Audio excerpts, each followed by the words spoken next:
Isang mapagpalang araw po mula sa inyong lingkod,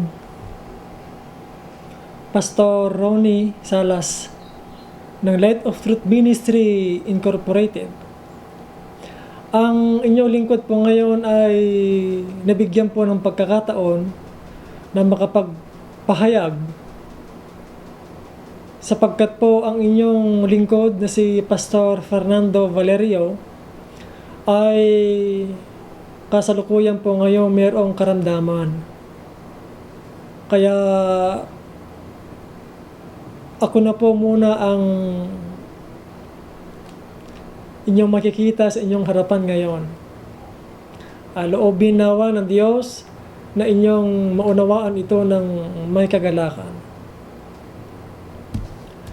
Ang ating pag-aaralan po ngayon ay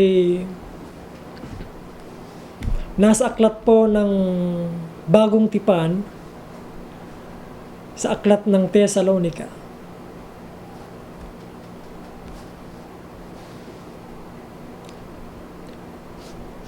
Sundan lamang po ninyo ako, mga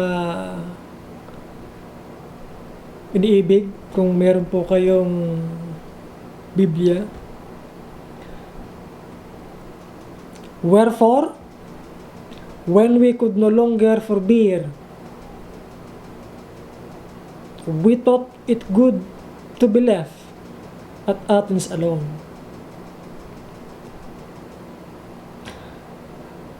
Napagdesisyonan po ng mga leader na ito, na katulad ni Pablo, na maiwan na lamang po sa Atenas, na isang syudad ng Gresya. At upang suguin itong si Timoteo na kanilang kapwa manggagawa, upang alamin kung ano na ang kalagayan ng mananampalataya doon sa lugar ng Tesalonica. And verse 2, and Saint Timothy, our brother and minister of God and our fellow laborer in the gospel of Christ, to establish you and to comfort you concerning your faith. Yun po ang gusto po nilang mangyari, na mabalitaan po nila na ang mga mananampalataya sa Thessalonica ay malaman po nila kung ano po ang tunay na kalagayan po nila. Sa verse 5, for this cause, nung sa dahilang ito, when I could no longer forbear, nang hindi ko na matiis pa, I sent to know your faith, upang matalastas ko ang inyong pananampalataya. Baka sa anumang paraan, kayo ay matukso ng manunukso, at ang aming pagpapagal ay mawala ng kabuluhan. Ang gusto ng mananampalatayang ito, ng mga leader ng church, ay yung hirap nila at mga pagpapagal nila ay hindi ito masayang. Ang layunin nila na panitilihin ng iglesyang ito o yung mga mananampalataya doon sa Thessalonica, na mga hirap ng mga apostol at kanilang pagod ay hindi mawalan ng kabuluhan, kundi maingatan ito ng iglesia. Yung mga pagpapagal na yan. Dahil sa ayaw natin at sa hindi, madalas, yung mga pagpapagal ng isang leader ay hindi naiingatan ng iglesia. At minsan, nawawala ito ng saysay, nawawalan ito ng kabuluhan. Dahil, kung minsan, ang church ay hindi niya ito hinahawakan ng mabuti. Alam naman natin mga kapatid, na doon sa pasimula, kung bakit naitayo ang Thessalonica, ang Corinthians, ang Romans, ang Galatians. Ang church ng mga ito ay dahil sa mga pagpapagal ng mga apostol kasama ang mga propeta. Naitayo ang mga ito dahil sa kanilang mga pagpapagal.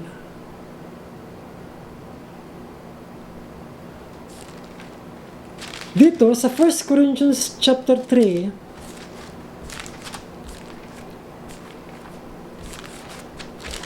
na dito sa kalagayang ito nung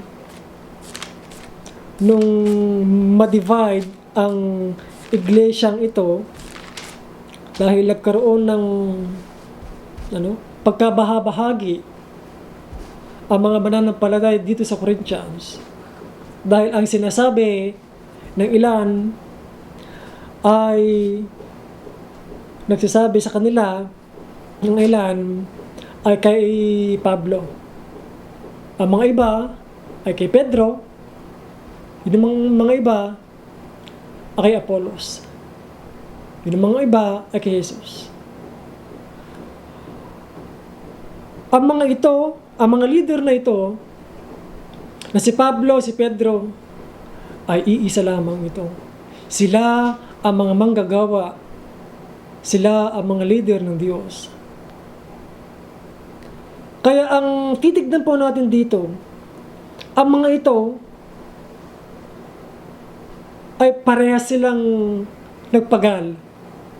Amen? Ang mga ito ay nagpagal. Si Pablo ay nagpagal, si Pedro ay nagpagal. Kaya nga ang sinasabi niya sa verse 6, ako ang nagtanim, si Apollos ang nagdilig, ngunit ang Diyos ang siyang nagpapalago. Kung inyong makikita, nagtatanim, may nagdidilig. Kumbaga po sa tanim, ay yung taniman mo ang lupa, bigyan mo ng patubig, hanggang sa tuluyan na ito ay lalago.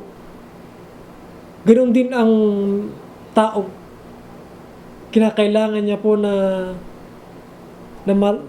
mataniman, madiligan sa mga salita ng Diyos. At ang mga ito ay nakasalalay sa mga leader na ito. Makatulad ni Pablo, ni Pedro, ni Apollos, at mga iba pa. Anong ibig mong sabihin dyan, Pastor? Sinasabi ko, ang mga leader na ito ang siyang nagpapagal. Kung meron man ang Thessalonians ngayon, Corinthians, dahil doon sa mga pagpapagal na ito. Kaya ang gusto lamang ng mga leader na ito, na katulad ni Pablo, ay wag sanang mawalan ng kabuluhan ang mga pagpapagal na ito. At mangyayari lamang ito kung ang mga iglesyang ito ay maiingatan nila ng mabuti ang mga pagpapagal na ito ng mga leader.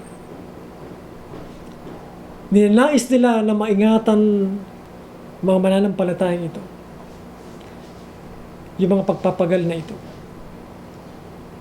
Kung inyo akong tatanungin, mga kapatid, bakit kinakailangan na ingatan ang mga pagpapagal na ito? Pagpapagal ng mga leaders, pagpapagal namin. Bakit kinakailangan ninyo itong ingatan? Nagbibigay tayo ng isa kung bakit natin dapat ingatan para hindi naman masayang ang mga pagpapagal namin o ng mga leader ng church. Unang-una sa lahat, kung bakit dapat ingatan na mabuti ang mga pinagpagalan ng mga leaders na ito. Dahil napakaraming tukso dito sa daigdig.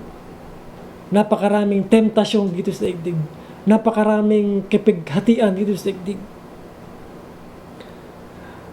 Sa verse 3, that no man should be moved by this affliction. Mananampalataya at mga leader, maging ang mga ito nagkakaroon ng mga kapighatian. Kaya ang mga tuksong ito, mga kapighatian na ito, ay madalas na ito ay nagbibigay ng hindi mabuti sa tao, sa mga mananampalataya. Ang mga problemang ito ay madalas ang nagpapahina sa mga mananampalataya. Dahil kung minsan ang mga kabagabagan ay ito yung binibigay niya ay yung mawalan ng lasa ang salita ng Diyos sa buhay ng isang tao. Ang kabagabagan, ang pinapaliit niya ang pananampalataya ng isang tao. Yan yung kanyang naibibigay. Kaya naman,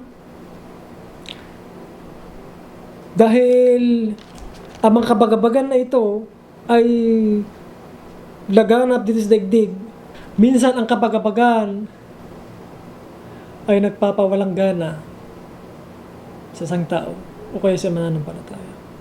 Ito ang mga dahilan kung bakit maraming mga mananampalataya ang bumabaliktad. Kaya kung hindi maingatan ito, yung mga pagpapagal ito ng mga leader ng church, dahil sa kanila nakasalalay ang tagumpay at kalaguan ng mga mananampalataya, kung hindi ito maingatan ng iglesia,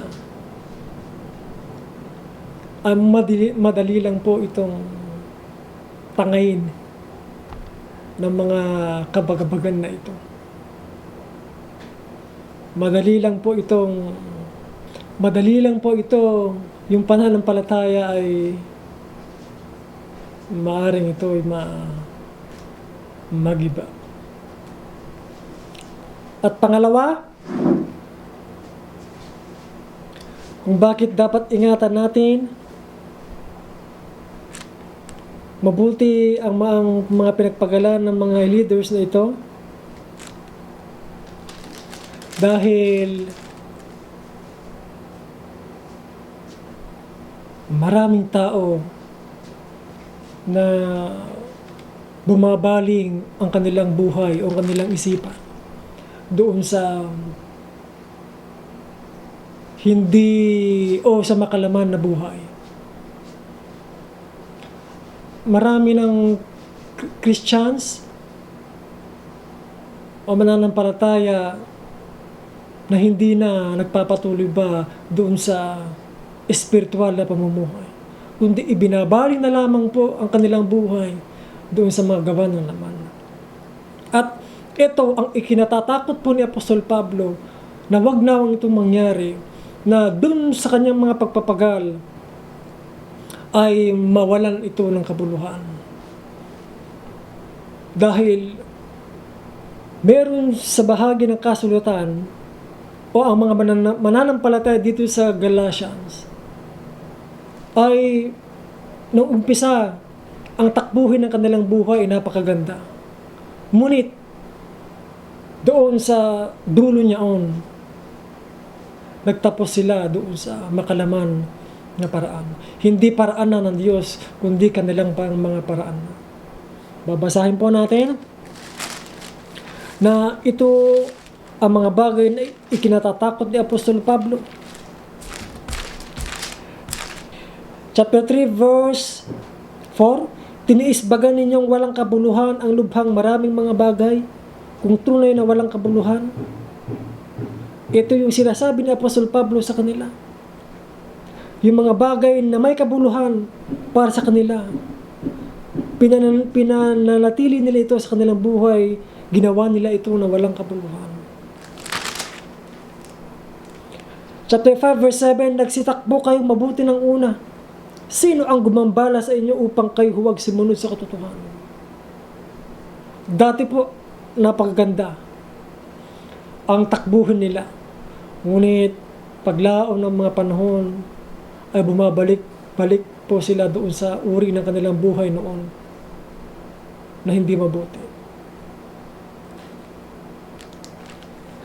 Nagsimula sila sa spiritual, nagtapos sila sa makalaman na buhay. Kaya ito yung sinasabi ni Pablo sa kanila. Verse 11, chapter 4, ako'y natatakot tungkol sa inyo. Baka sa anumang paraan ay nagpagal ako sa inyo ng walang kabuluhan. Ito yung kanyang ikinatatakot. Yung nagpagal siya na sa bandang huli ay masasayang din pala. Sapagkat ang mga mananampalataya sa Galacia ay ang mga taong ito ay sila po yung bumabalik doon sa dati. Pinasimulan nila ito, nakalasap ng mabubuting bagay na mula sa Diyos. Naging mananampalataya, nakaalam ng mga aral na mabubuti. Ngunit, sa paglaon ng mga panahon, mga araw, ang kalagayan nila, yung kanilang iniwan, binalikan nila ito.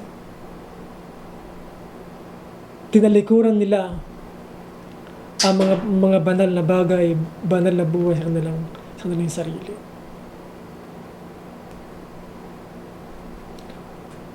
At dahil sa hindi maingatan ng mga mananampalataya ang mga ito, ang mga pagpapagal na ito, nagkakaresulta ang buhay ng mga mananampalataya sa hindi mabuting resulta.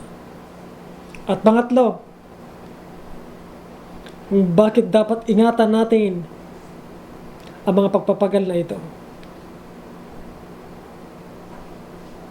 Dahil maraming aral na nakakapagpadaya sa tao. Napakaraming aral ang nagliligaw sa mga maraming tao. May mga katuruan na ang mga ito ay kasangkapan ni Satanas upang hikayatin ang tao na ayaw. Hikayatin ang tao dalhin doon sa hindi daan ng Diyos, kundi doon sa daan ni Satanas.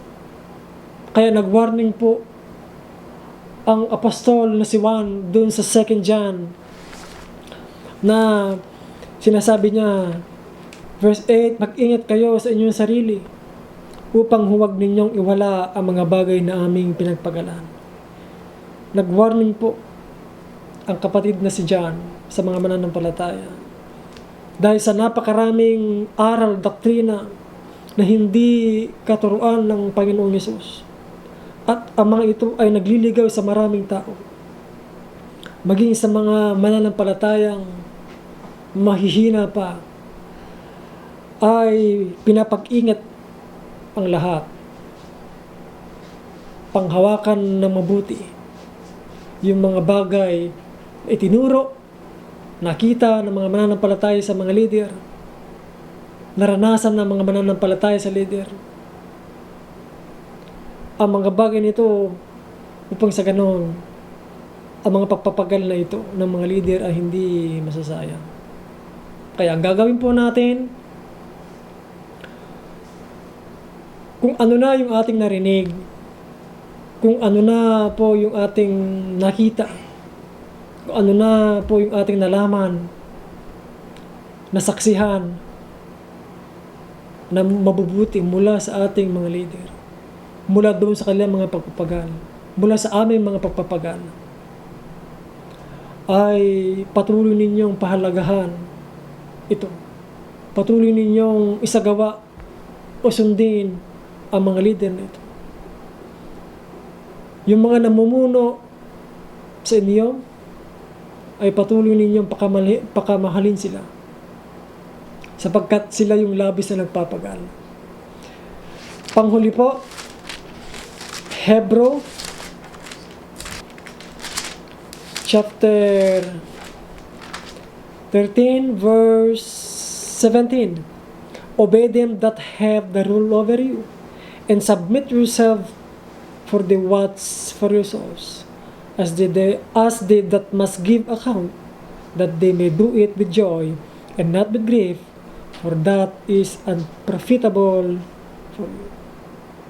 Sundin ninyo ang inyong mga leader, sapagkat sila ang napupuyat sa inyo. Makita ninyo yan, mga kapatid, sila yung mga nagpupuyat, kami yung mga nagpupuyat. Ano pa? Madalas, isa na sa panganib ang buhay. Para lamang matugunan ang pangangailangan ng mga mananampalataya sa espiritual. Kaya sikapin po natin ito, mga kapatid na nanonood. Yung mga pagpapagal na ito ay huwag sanang mawalan ng kapuluhan. Hindi pagpapatuloy po natin